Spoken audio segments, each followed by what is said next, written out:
बिस्मिल्लाहिर्रहमानिर्रहीम। अल्लाहुम्मा सल्लि अला मुहम्मद व आले मुहम्मद। अस्सलामु अलैकुम व रहमतुल्लाहि व बरकातुहू।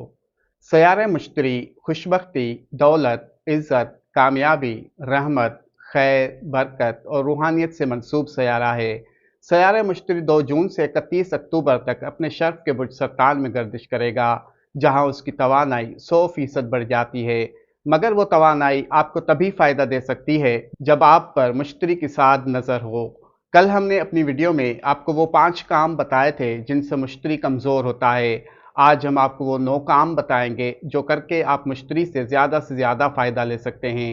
याद रहे, ये सुनहरी वक्त दोबारा 12 साल के बाद आएगा, इसलिए अगर आप इस मौके से फ़ायदा उठाना चाहते हैं और अपनी ज़िंदगी का एक नया दौर शुरू करना चाहते हैं तो ये 9 काम ज़रूर करें और कमेंट में या रशीद ज़रूर लिखें। नंबर 1, जुमेरात मुश्तरी का दिन है, उस दिन रोज़ा रखें और अफ्तार में पीली चीज़ ज़रूर शामिल करें, जैसे केला, आम वगैरह। ज़ोहर के बाद 2 नफल नमाज हाजत पढ़ें और सलाम के बाद 141 मरतबा या वहाबो या रज़्ज़ाक पढ़ें।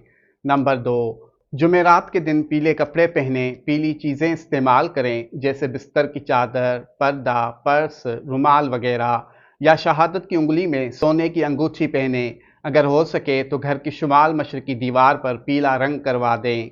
नंबर 3, जुमेरात के दिन 5 या 11 रुपए या 1.25 किलो चने की दाल या 250 ग्राम हल्दी किसी गरीब मुस्तहिक को या मस्जिद या मदरसे में दे दें। नंबर 4, रोज़ाना 313 मरतबा या रशीदों का विर्द करें या सूरह बकरा की तिलावत करें।